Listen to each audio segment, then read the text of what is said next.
You're listening to Dodge Movie Podcast. Your hosts are Christy and Mike Dodge, the founders of Dodge Media Productions. We produce films and podcasts, so this is a podcast about films. Join them as they share their passion for filmmaking.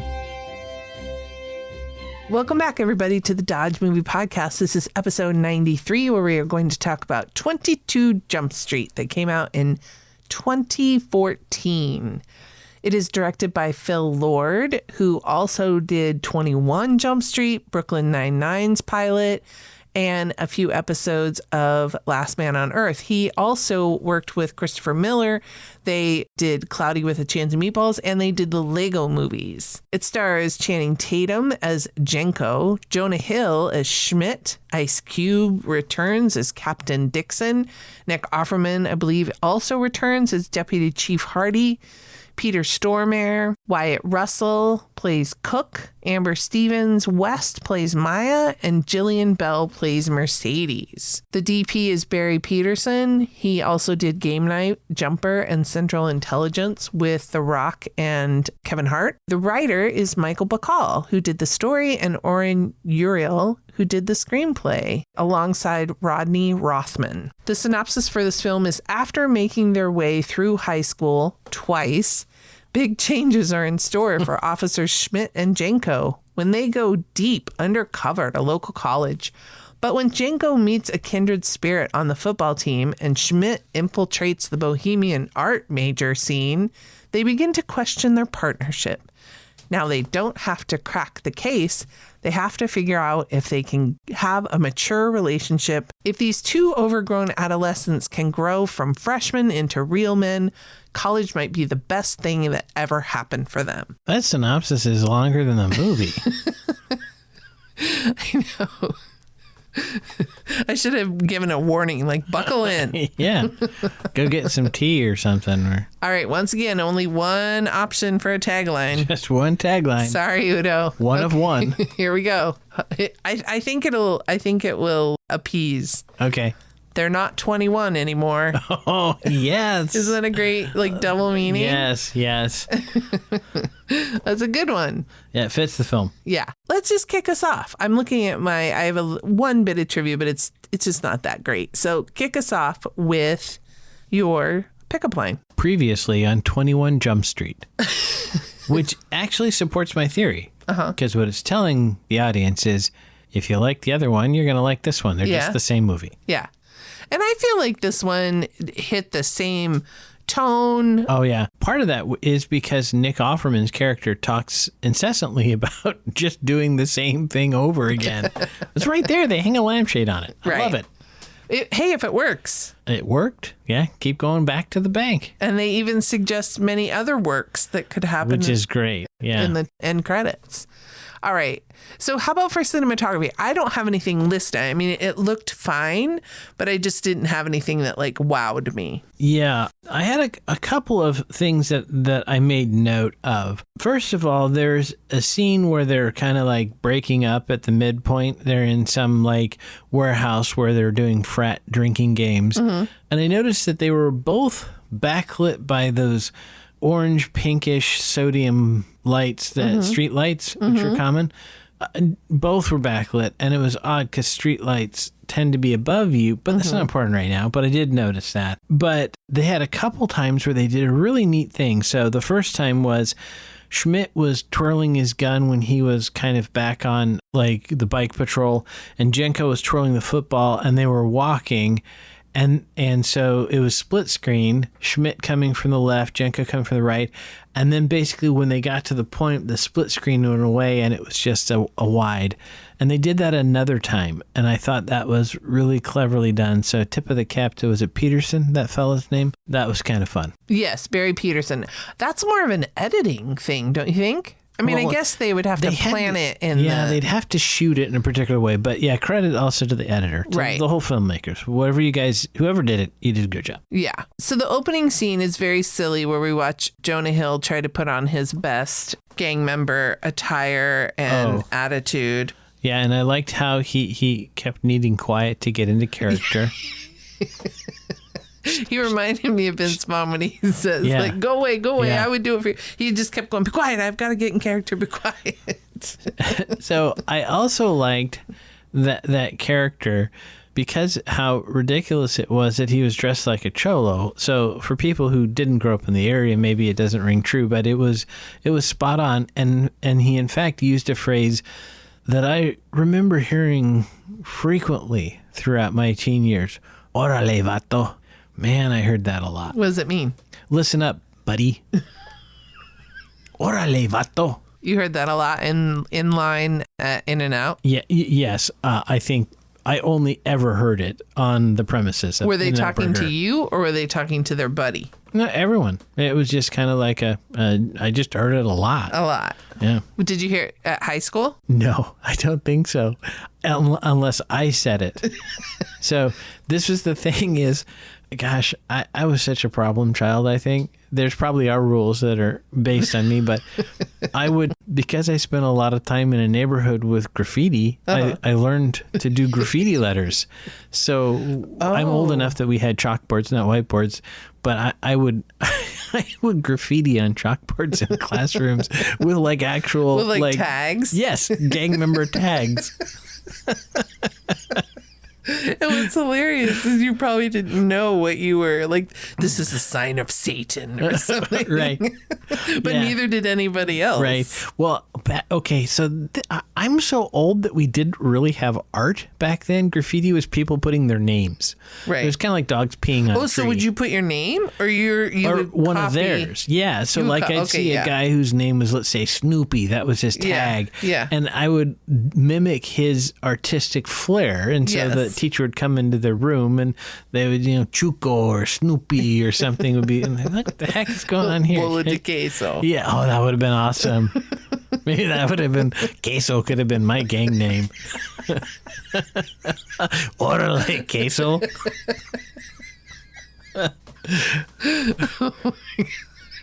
And then, All right, back.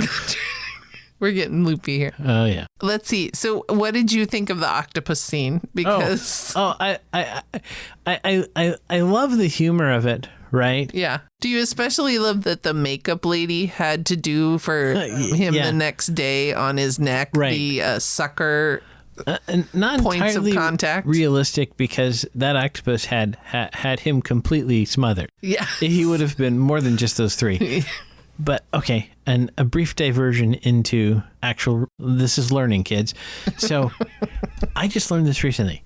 So You learned a new octopus fact recently that you didn't already know.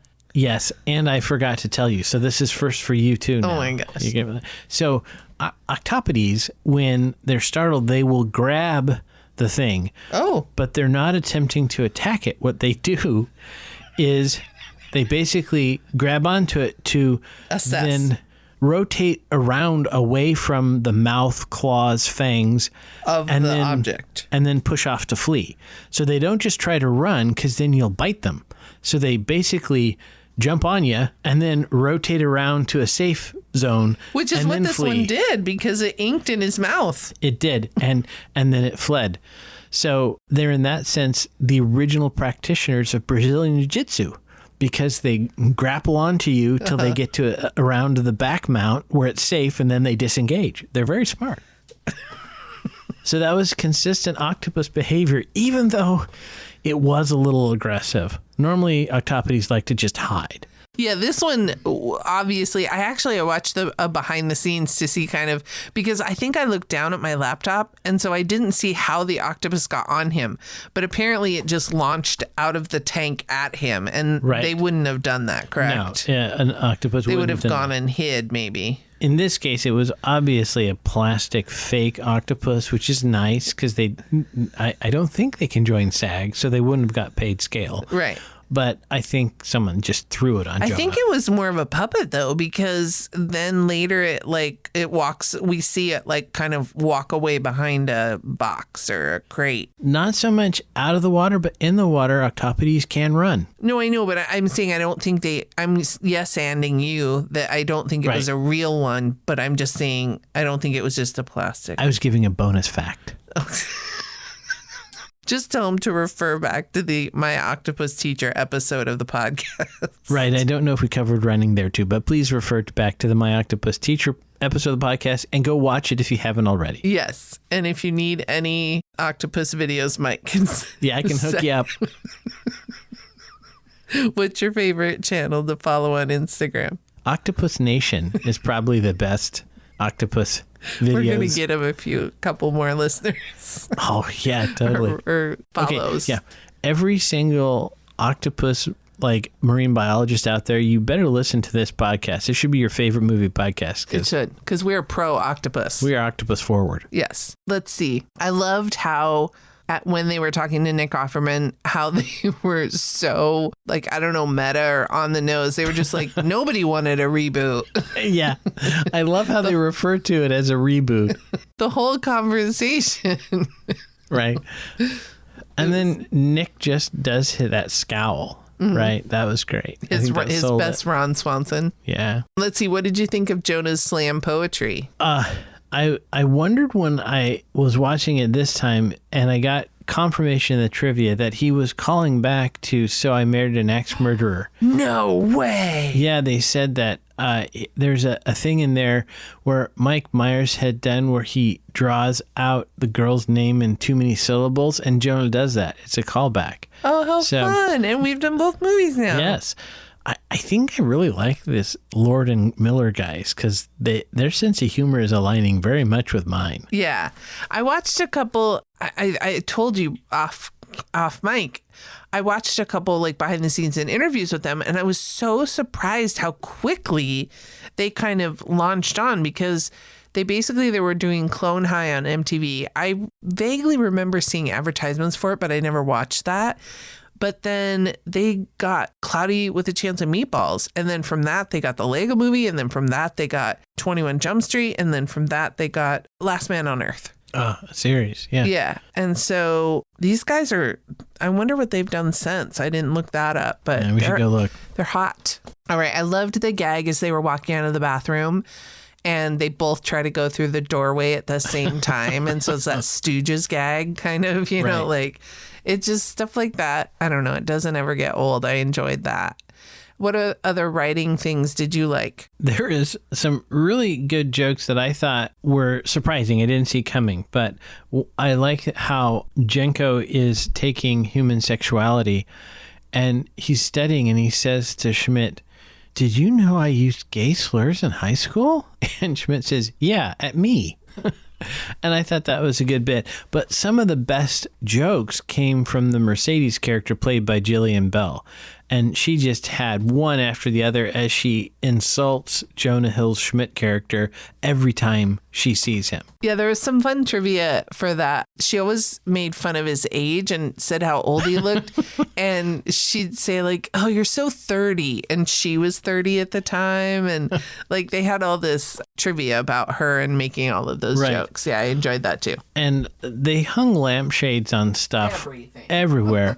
But I liked how they talked about the meat cute sandwich. Yes. Right. Yes. But also in the style of Dodgeball, another movie we've reviewed, the football announcers were kind of a little bit reminded me of Gary Cole and Jason Bateman in Dodgeball. Yeah. Who were Will Forte, who we later, they were getting ready to work with in Last Man on Earth. And Rich Eisen, famous ESPN commentator. So, but then there was also some just kind of ridiculous stuff where the football players kept referring to the annals of football history, which is a little bit of a joke on football players not being that bright. But, okay, it's a little sketchy there, guys.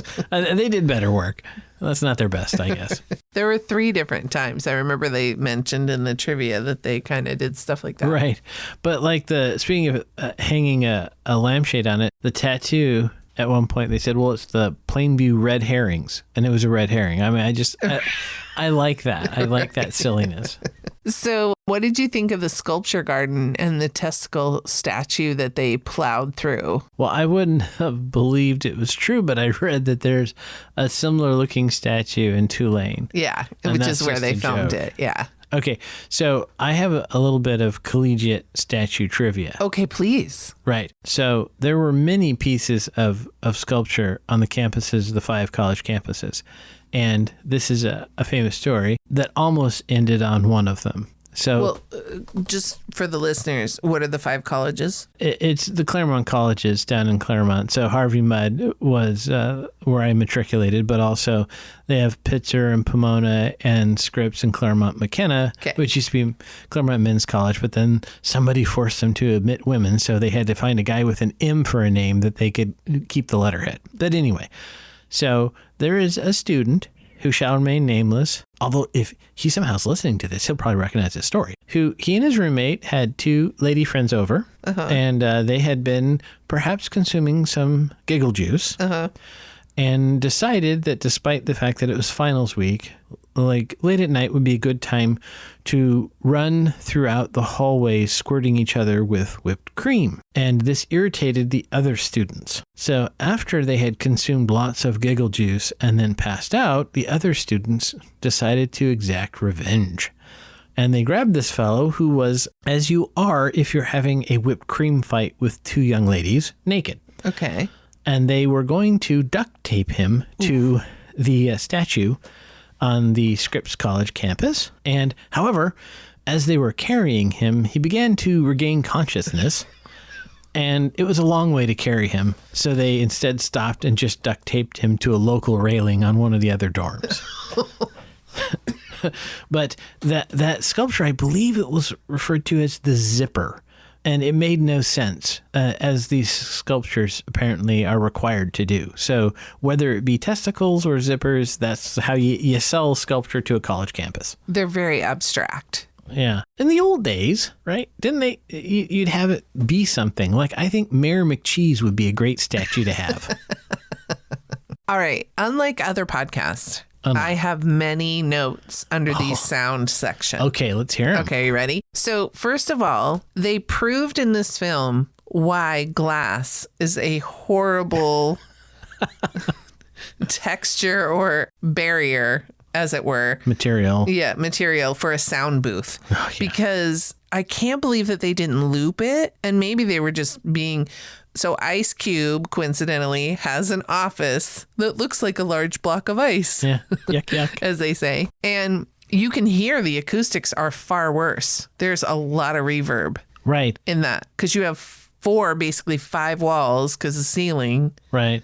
They're horrible. Yeah. And I don't know if you noticed it, but I was just like, oh my God, the sound is horrible. No, I didn't notice it because I can barely hear. But so I think you could lav them in addition to booming them. Or like you said, just loop it. They loop stuff all the time. I know. I couldn't believe it, but it was just like, oh. Yeah. And then, okay, after his slam poetry, his poetry wasn't good enough to deserve a mic drop. That hurts all of us sound people. Oh, yeah. Don't drop the microphone. Look, I'm not a sound person, and I slap somebody if I see him drop a mic. It just hurts my heart when people drop microphones. A good microphone is expensive, and it's a worthwhile, high-precision instrument. Yes. Leave it alone. Yes. Hand it nicely to the other person. Yes. So there's something called the Wilhelm scream that a lot of people know about. But if you don't know about it, I will add a fun link to a YouTube clip. It is used frequently. I should look up the origin. I'm trying to think if I know the origin. I thought it was a Western. I do believe it is from Western. And for some reason, it kind of got in the sound library and then people just started using it. And so in the film 22 Jump Street, they take this little golf cart that is a helmet of the football team and they are driving through the robotics lab. And when they do, you can hear the Wilhelm scream. And so it's kind of a fun little thing whenever you're watching movies, you'll hear it. And so there's a clip on YouTube where they show all the different places in different movies that you can hear it. I think it's in most, if not all, the Star Wars films. It's pretty common. Yeah. Sometimes I hear it even. I'll go, oh, there was the Wilhelm scream. So our oldest son is pretty good about hearing it too. Let's see. When they're playing football, somebody yells out Omaha, and you heard it. It's a reference to Peyton Manning, and it's one of the words that he would use as a pre-play audible. Right. Like in the last few years of his career, it became a joke. Like every play, he would be yelling Omaha, Omaha. Yeah. And no one knew why. Yeah. And I think it's just hilarious if it meant nothing and he just thought it'd be fun. Yeah. I liked when Jonah was rappelling up the building and they would cut to him and it would be silent. And then they would cut to Channing and he would have some cool music. And so it just kind of highlighted and emphasized that Jonah was moving so slowly because he got no music at all. As I did that, I just realized Channing Tatum as Jenko pretty much is Kronk from Emperor's New Groove. Yeah, same character. And lastly, I thought this was interesting. So apparently the filmmakers added a soft cough in the back of the right channel. I love this. Of the sound mix right before the Sony logo appears on screen, which I didn't hear it. I read this too late. And so did you hear it when we were watching the film? I read separately. They said it was only in the theatrical release. Right. Okay, so the reason it was only in the theaters, you guys, is because then people at Sony freaked out and they told them that they can't add it to the Blu-ray because if people are home alone and they and they hear some random cough behind them, it'll freak them out. Yeah, but given these guys, I'm surprised they didn't replace it with a fart. Which would freak you out more, a cough or a fart? I think any noise that you don't. Well, but the fart is maybe the dog. So you're like, God damn it, Rover. What if you don't have a dog? Well, then you should have a dog and you deserve what you get. Okay. Do we have any head trauma? Yeah, we have. The first, which is kind of fun, is at 7 minutes 28. Schmidt catches his foot in the cargo netting on top of the trailer and he falls over the side.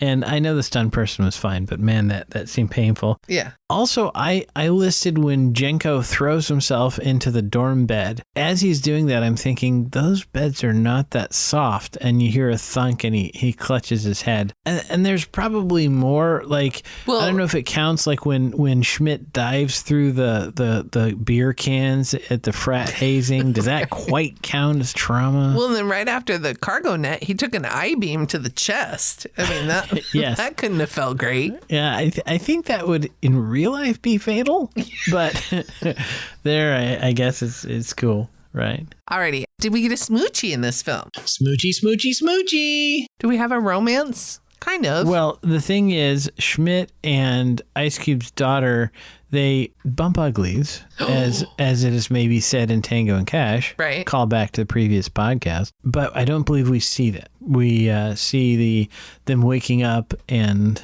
that is that. Uh-huh. But if somebody noticed, maybe they kissed before. I didn't notice it. Okay. Let's see. A driving review. We had the driving golf cart, but did we have any other? Fun trivia about that. The golf cart used for the helmet golf cart is the same maker as the golf carts in the movie Tag, which we reviewed a few episodes ago. Look at there. All this full circle that's happening for us. So they have a 71 Chevy Camaro Z28, which gets, in theory, destroyed. Hopefully that was not the same car. That was just like a prop car. Right. There is a 2006 Lamborghini in there, and there is no way it wouldn't have caught the people if driven properly.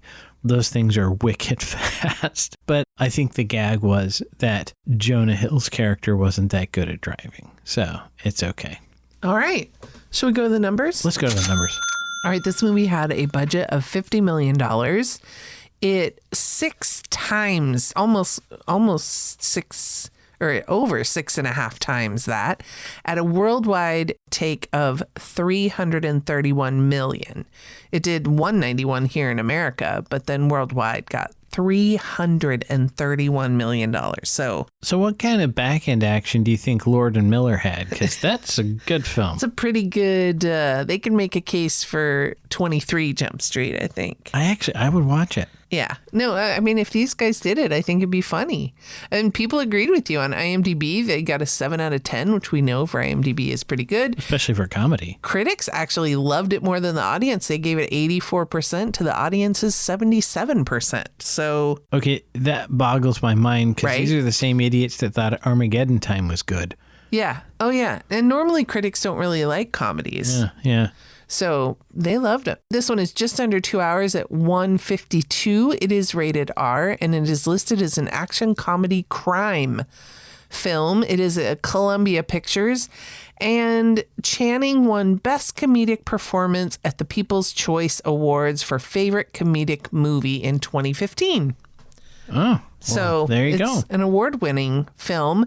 We watched it on Apple TV for $3.99. So if you want to remind yourself if you saw it before or watch it for the first time. Now, we kind of had a little hiccup at the beginning because we did kind of intend on watching 21 Jump Street first, no. but then I was confused when I saw that I had selected the sequel.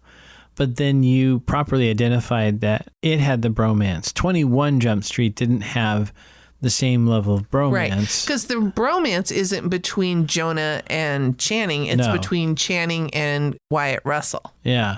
And it's, again, they kind of hang a lampshade on it that Yeah. they treat it exactly like a rom-com. They call it the meet cute right Yeah. there. They're just telling us that. Right. So that's why we chose this one. But I did have a moment where I was like, did I do this wrong? Did I intend on 21? But you're right. It was for the bromance that we chose 22. 22. And I enjoyed it, I did. even watching it a second time. And it's much like the first. It's purely a comedy. I don't know what other tags that IMDb puts on it, but it's just a comedy. It's silliness. It's right up my alley. So this is another one of those things. If you're ever concerned about, well, what kind of movies does he like? This is more my speed, right? Yeah. I'm not a drama guy. I don't enjoy them quite so much, even though I do like, Mr. Holmes and some things, but this is just, it's silly laughs. I love this kind of film. They should make more. This is your sweet spot. Yeah. Well, that finishes up our bromance month of movies. Next month, we are going to celebrate with all of our Jewish friends, and we are going to talk about all movies Hanukkah. Mazel tov. Yes, I'm so excited for this. And our first film will be An American Pickle. Ah, yes, with Seth Rogen. Yes, with Seth Rogen. We're doing 2 Seth Rogen movies Okay, I want this to month. apologize in advance because I think there's 0% chance that throughout an entire month of movies about Hanukkah that I don't ever slip into my Jewish impersonation. Yes, but you... I'm going to try. You grew up part-time in a Jewish deli. Mm-hmm. You were confused for... Many people thought I was Jewish. You're Jewish. We love our Jewish friends. We totally do. And we are pro-Jew. Oh, absolutely. Here I'm 100% pro-Jew. Yes, we love Jewish people. Right. And not just because we're into the movies, but Right. just always have been. So we did Christmas last year, and we wanted to make it even and fair and balanced, and we're doing Hanukkah movies the whole month of December. Which is interesting because some people complain about the number of Jewish folk in Hollywood, but there really aren't as many Hanukkah movies to choose There from. isn't. No, we need more. we do. need more, but we found 4, and we're going to talk about them. Right. And if you're a filmmaker, consider making a Hanukkah film. Yes, absolutely. Mm-hmm. And never forget. Dodges never stop, and neither do the movies. Thanks for listening to Dodge Movie Podcast with Christy and Mike Dodge of Dodge Media Productions. To find out more about this podcast and what we do, go to dodgemediaproductions.com.